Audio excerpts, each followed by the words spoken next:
Okay, I think it's time to start. So first of all, thank you everyone. Welcome and thanks for joining today's webinar. My name is Janos Hecker. I'm a research associate at the Institute of Energy Efficiency and Production and the Fraunhofer IPA. And today I'm going to present the latest feature we implemented together with direct energy partners for DCIDE. So what is DCIDE? DCIDE is a software platform to help you design and engineer DC microgrid concepts very easily at the speed of thought. So right now it has some powerful features like power flow analysis. So you are able to set root control curves, for instance, and run efficiency simulations. There is also a DC product catalog behind it. So everyone who is a manufacturer, for instance, has the opportunity to share their DC product into DCIDE and have it available in the product catalog. So yeah, to start, there are several reference designs to start with, or you can just very simply start with a blank sheet. So what I'm showing today is the brand new feature, which is DC wire sizing. So for the first demo example, I show a reference design of a DC data center that was recently published. So as you can see, components can be added to the diagram. We have a DC architecture, which is AC grid connected, could be having a generator, battery storage. So we're coming from 35 kilovolt AC, step down to 800 volt DC. And very simply per drag and drop, I can apply the different components into my microgrid. So here, for instance, I added another server rack. I can label it the way I want to.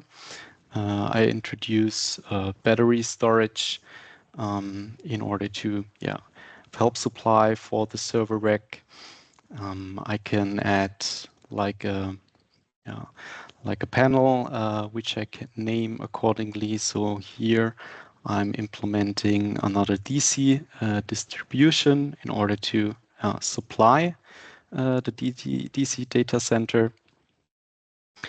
The tool is totally online available, so there is no necessity to have an offline installation, which is not required.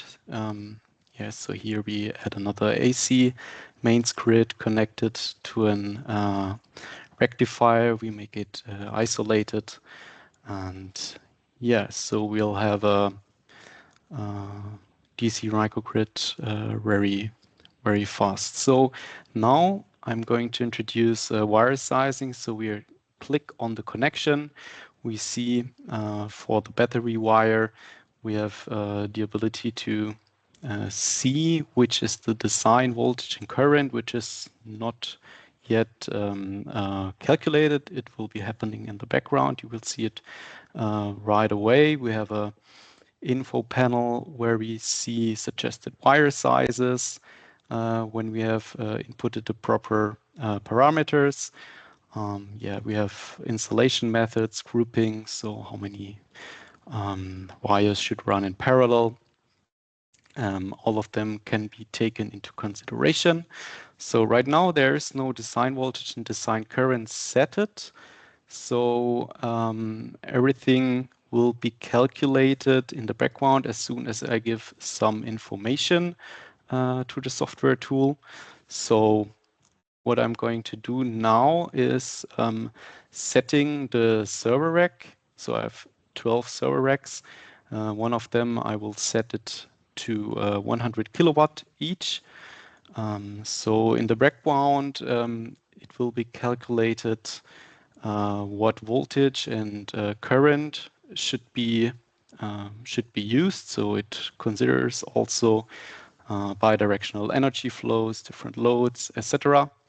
Everything that will be taken into account, and every possible current flow scenario will be calculated. So here we can see the suggestion is 800 volts grid and the design current to 1.5 kiloamps.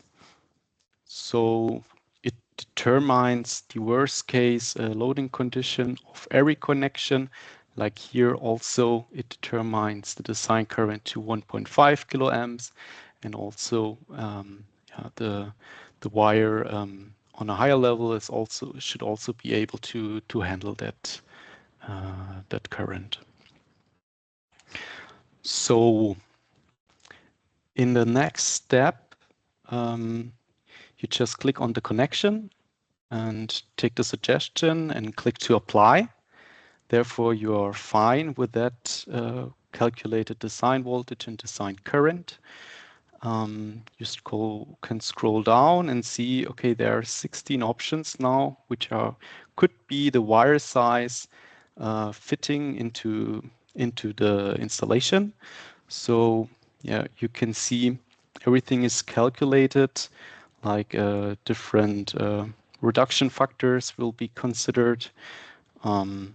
Yeah, the maximum current of each conductor. There is also, you have the ability to go to settings and switch in between IC and next standards. Also, measurement system can be changed here, and you can switch to wire gauges, for example. Yeah, and in the list of suggested wire sizes, yeah, there's also the maximum length for that connection automatically calculated in the background. So as you can see, we ask very little inputs, information from the beginning. So only the power and voltage are required. So in the next step, we can go deeper and specify different installation conditions. Yeah, so for example, how many wires are running in parallel. So grouping, for example, can be set, which affects the wire size according to the IC standard. So yeah, here I can change the installation method to cable ladder, for example. Yeah, as I do that, yeah. So I can also set temperatures, etc. All of them are reflected in the standard. Also, grouping is available. And yeah, here you can find an overview of all the calculations made. You can notice, yeah, in case of this, that the maximum length will be reduced because I changed the installation method. So what happens now is we have you can see the traffic light on the back now here on the bottom, which is indicating, yeah, different checks we have to make. So the traffic light indicates whether the checks are already met, or if there is any input required. So the first check we have to do is, can my cable handle the rated current of my connection? This is the first one. So this will be calculated automatically, and as I choose the suggestion, it will be appearing in green if that criteria is met. The second one, indicated on the second traffic light, is the voltage drop. So right now we haven't specified the maximum, the length of our cable connection. So therefore we have to be below 610 yeah, what has been calculated. So 600 is a good, we will meet the suggestion. And so, yeah, we can set that and you can see the traffic light will get green. So this is the second check that we need to meet. In other cases, the traffic light will just indicate, okay, it's yellow, so we cannot verify the voltage drop for now.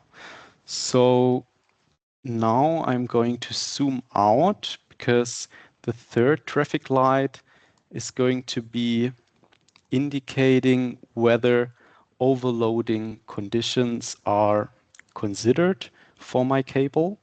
So for overload condition, here I show you in the diagram, I can insert circuit breaker in between the bus bar and the battery storage. So it can be, yeah, whatever you like. It could be a semiconductor. It could be mechanical or hybrid circuit breaker. You can now set the correct power flow. So it should be bidirectional. Apply that to your connection. And as you can see, now the yellow light indicates that there is the nominal current is missing for the circuit breaker. So therefore, yeah, you should set that accordingly to your wire. So we're going to set this for 1.5 kiloamps. You can do that right away.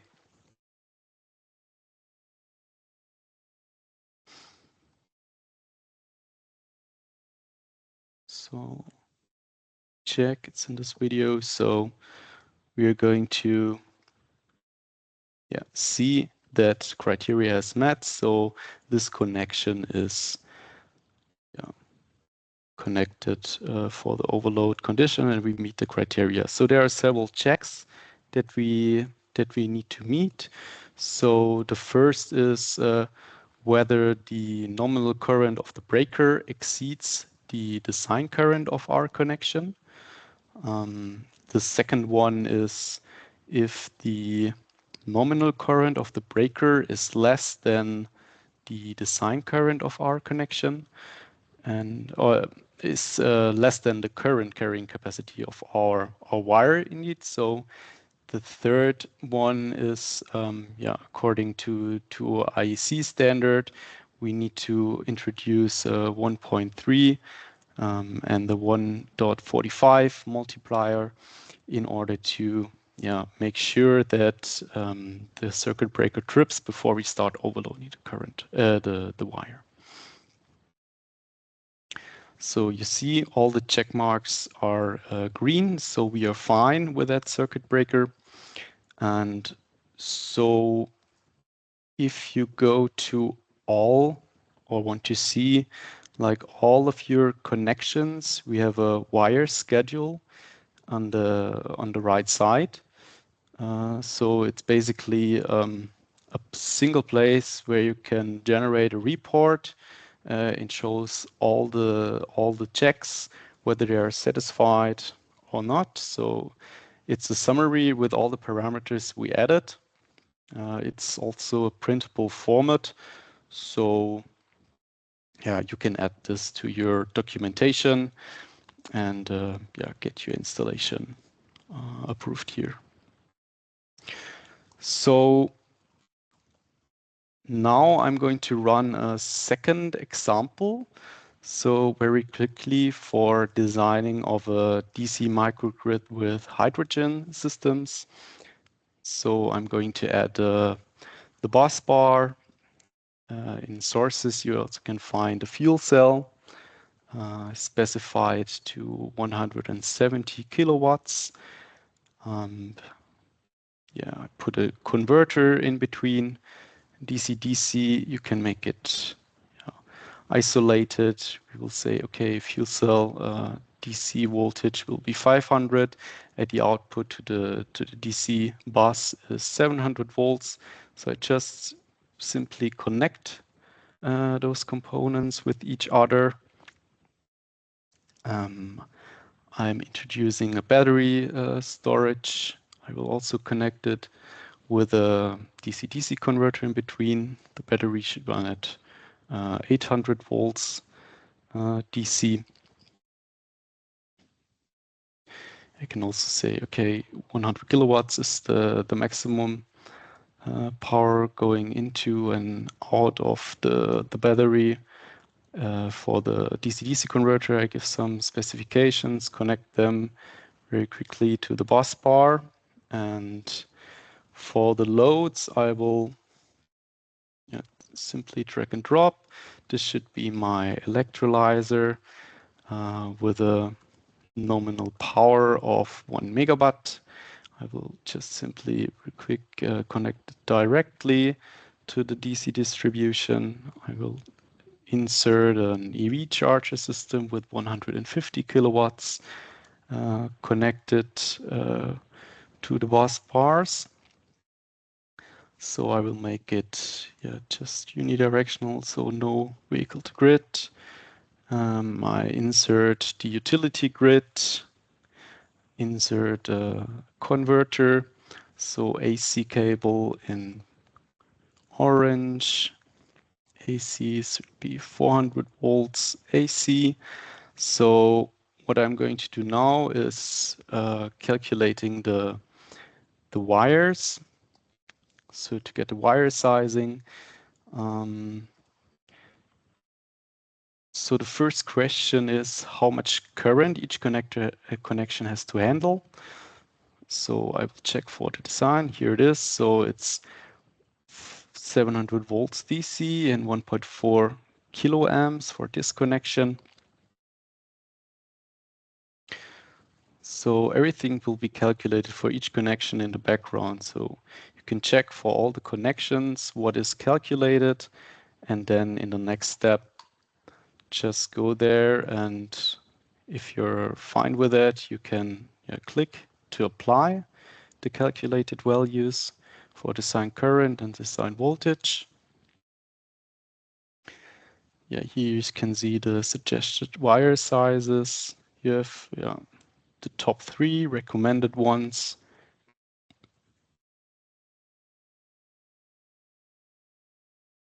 Yeah, and then you can apply the one, and you can see the first traffic light will be green.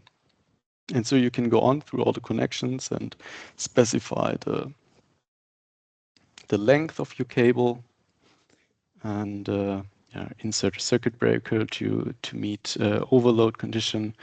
And this is, you can see switching to NAC, for example, you get wire gauges, and you can also, you have also Fahrenheit now.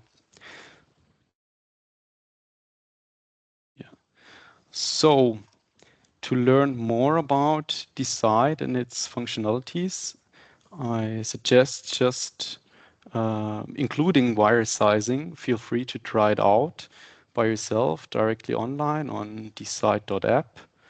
And now I invite you for an active Q&A.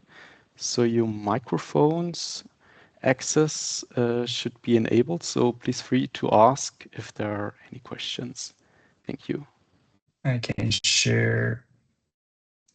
Let me quickly reiterate the main question. So on voltage drop control, whether we can simulate that in DCIDE. So this is actually a recent example that from ODCA, where they made a post about like the power of power management with droop curves. And they posted like a droop curve of a grid in-feed converter with like basically which is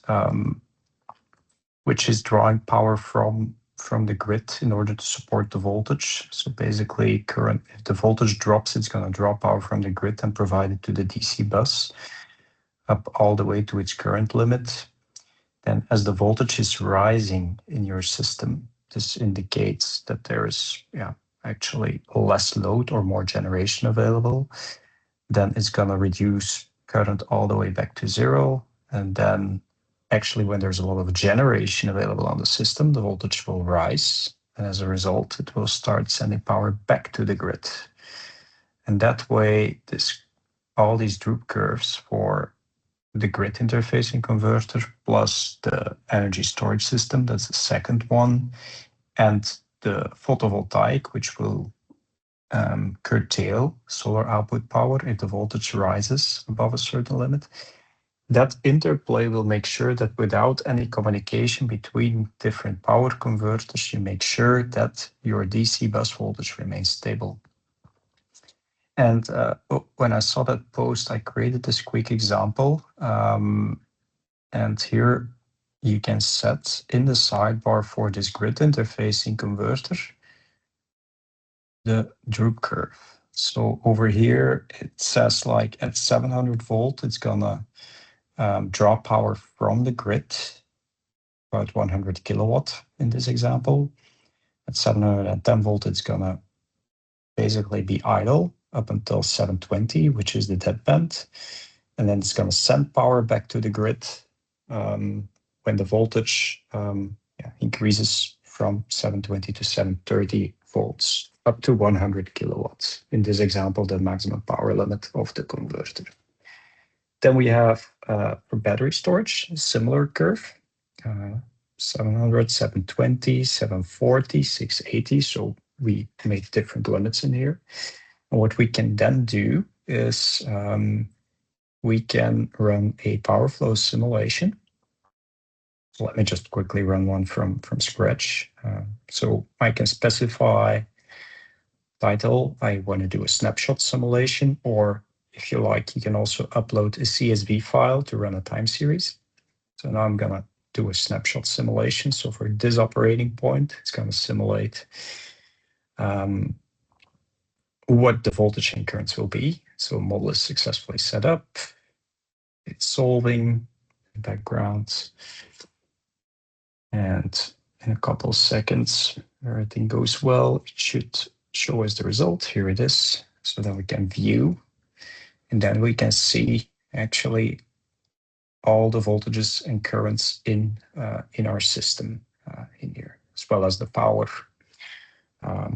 If we upload the CSV file, we can also do the SOC simulation. So the battery will then be like charging and discharging over time, and then this SOC value will be changing. And to show you how you can quickly set such a project up, let me quickly create something here on the side. So let's say we have our DC bus. We have, let's say we're going to add an EV charger to this. We can just set this into constant power. And let's say we're going to make this draw like 150 kilowatts. And then let's say we have battery storage and the grid. They both have their converter. The grid is going to be AC to DC. I'm going to specify this isolated as well. So you see like all your specs over here, they're all centralized in one place. So you can also invite others to your diagram. So like share diagram, enter somebody's email address or copy a link to share, and then they can jump in. You can collaborate in real time on the same diagram to make sure that you're all on the same page, literally. And that's keeping specs all together, but also if you have particular products you want to link into your design, or that you like this converter, for instance, you can link it into your design. And then it will inherit the specs from this product that's in the background in our DC product catalog in here. So I'm going to add a second converter in here, and something that, I also very much like as an electrical designer is that DCIDE is pretty smart in terms of I just drop this converter over this connection. It takes care of all the labeling, the power flow directions, etc. So that you can really freely design before DCIDE, we used to use PowerPoint or Visio, and they offer a lot of flexibility, but I was more dragging rectangles around and positioning labels and rearranging lines instead of actually thinking about how things will electrically work in there.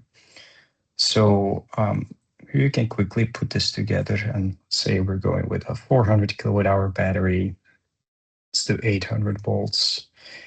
And we already set our EV charger to constant power. So now we got to control our DC voltage. So now we can switch to the simulation tab. And on port 2 of this converter, we can set constant voltage, constant current, constant power. Because those are the control methods that this particular component supports. It does not support voltage droop control. I make this a generic converter, again, by just removing it, plugging it in. Okay, I'm gonna again specify it as isolated. If I now go to the simulation tab, I can select basically all options that exist. So you select a product, you only see the options that actually apply to that product. In this case, I want to show you how power voltage droop control works. So you can set a curve, and you can set like, so let's say 640. We're gonna do like minus 100 kilowatts, 760. We're going 100 kilowatt. And do something similar over here. And these are all specs that you find both in ODCA as well as current OS guidelines. So let's say for the battery, we're gonna basically do a 200 kilowatt system. Okay, like this. And now we have our load, our EV charger, constant power. Let's see. If everything goes well, you will have no validation errors, but I noticed that there are a couple validation errors I still have here. So grid 2, it says has no voltage specified. So I got to fix that. Because of course, without a voltage, I cannot simulate. So I'm going with a 3-phase and apply that change. Okay. Now we no longer have any issues. So now I can actually run a simulation. Again, a snapshot. Setting up the model, putting all the equations together in the background. You end up now with close to 500, but it's a combo of this system and this system. So you're running them now literally side by side. So you can even do like an AC system on one end and a DC system on the other hand, and also enter like efficiency curves of these power converters.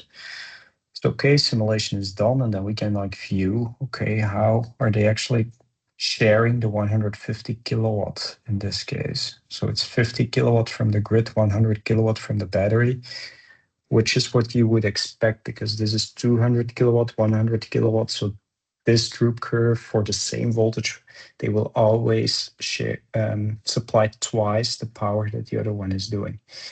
If I increase the power of our EV charger, let's say 300 kilowatts, really high in power. I can run another case.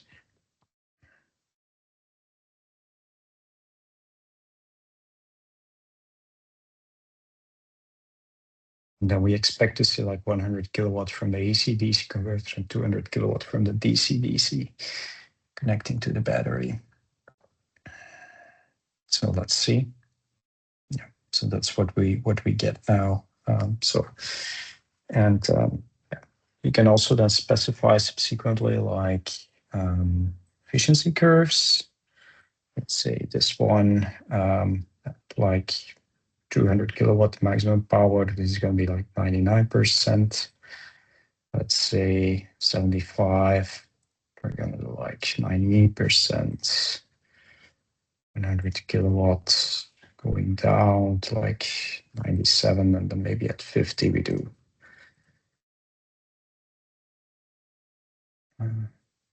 94, and then close to 0, we work at like 80.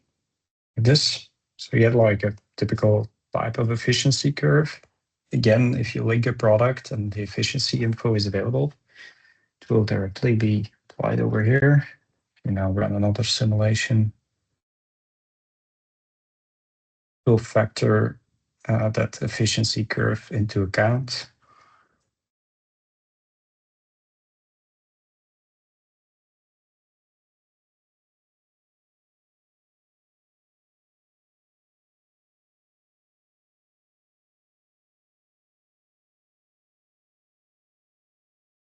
Okay, completed. You'll see, and now it shows you actually how much losses you have into your system. So 200 kilowatts, 99%, so like what percent of losses? So 2 kilowatt of losses in this power converter that you have over here. So this allows you to like compare AC versus DC architectures, how many losses there are in total. What I didn't show you yet is you can specify also line resistances over here. So here you can specify a line resistance, or that can be calculated if you have a wired cross-section specified. Like, let's say, go through the wire sizing in here, 100 meters, then to like resistance, then it will also calculate your voltage drop in this case.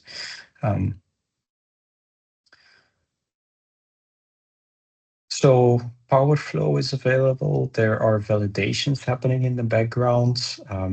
For instance, if you're going to connect two converters together to a DC bus, like this, and you're going to specify both in constant voltage, you will get a validation error.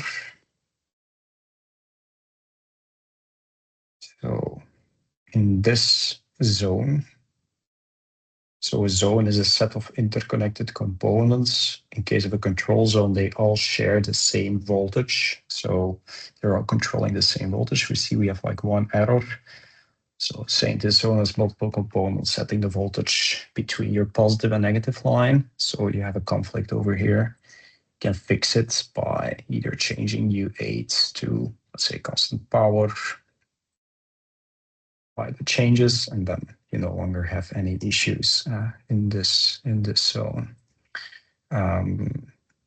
Just running through the list, what I did not cover yet is like you can comment on this diagram. Like I can say, Janos, can you please check whether my